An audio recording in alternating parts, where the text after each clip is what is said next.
Pendidikan tidak netral, ia membebaskan atau menindas. Paulo Freire.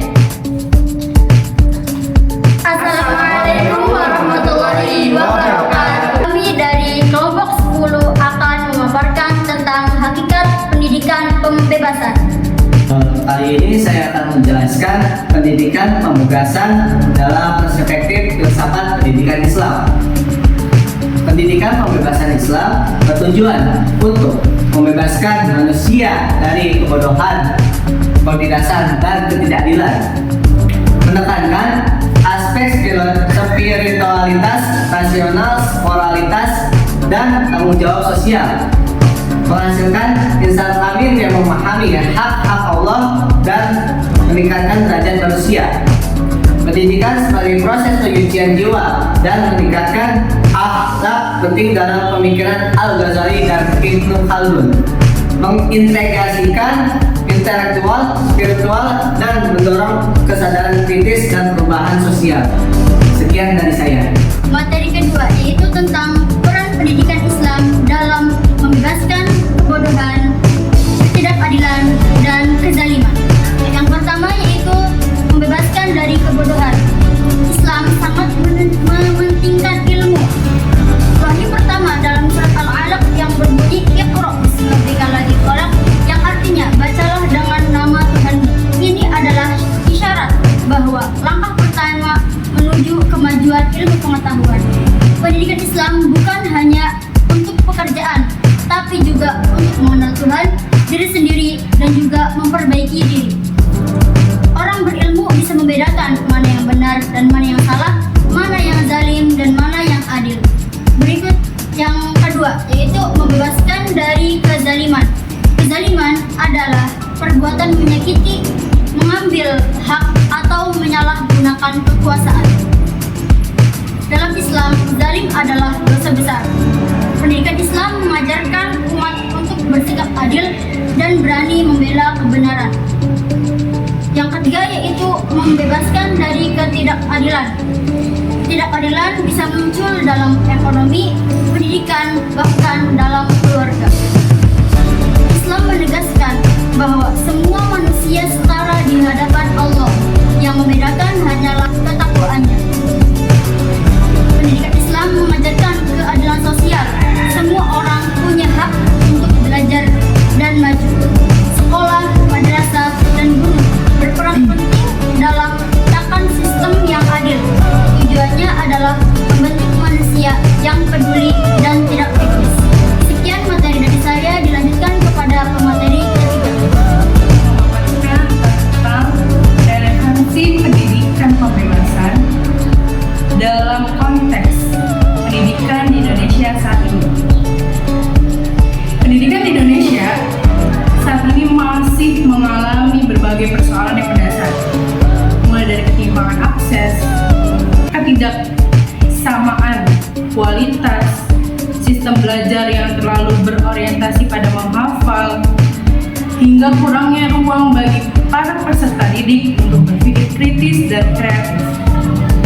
Dalam konteks inilah, pendidikan pembebasan sebuah konsep yang sangat relevansi dan sangat kuat.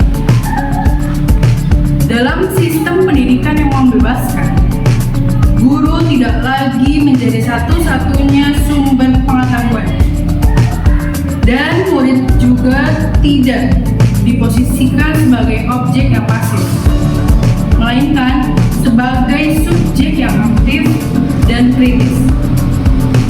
Berikut beberapa alasan utama mengapa pendidikan pembebasan relevan dengan konteks pendidikan Indonesia saat ini. Di antaranya yaitu yang pertama, ketimpangan akses dan kualitas pendidikan.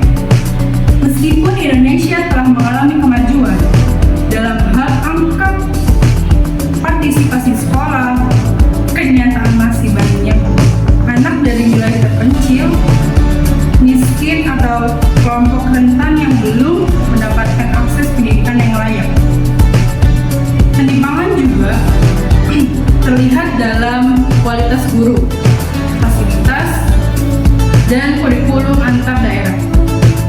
Pendidikan Pembebasan menekankan bahwa pendidikan adalah hak semua orang dan harus bersifat inklusif. Dengan semangat pembebasan, pendidikan diharapkan mampu mengangkat suara-suara rakyat pinggiran atau rakyat miskin dan memberi ruang kepada mereka untuk memperoleh pendidikan yang bermutu, berkualitas, dan membekali mereka dengan kesadaran akan hak, potensi, dan peran mereka dalam masyarakat. Yang kedua, rendahnya kesadaran sosial dan kepedulian terhadap ketidakadilan. Pendidikan formal di Indonesia cenderung berfokus pada pencapaian akademiknya saja. Sementara nilai-nilai keadilan sosial, kepedulian terhadap yang lemah, dan semangat gotong royong seringkali kurang ditekankan secara praktis.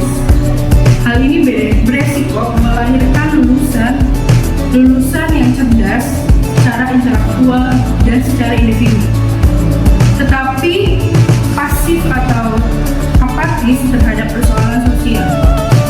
Pendidikan pembebasan relevan dalam masyarakat serta memiliki kemauan untuk memperjuangkan keadilan dan perubahan sosial. Pendidikan yang membebaskan akan memunculkan manusia yang tidak tinggal diam ketika melihat ketimpangan dan penindasan, tapi tergerak untuk bertindak demi kebaikan bersama. Dan yang terakhir, yang ketiga, kebutuhan akan demokratisasi pendidikan. Dalam praktisnya, pendidikan di Indonesia masih sering bersifat top down, baik dari segi kebijakan maupun pelaksanaan di kelas. Siswa dan guru kurang dilibatkan dalam pengambilan keputusan. Hal ini menciptakan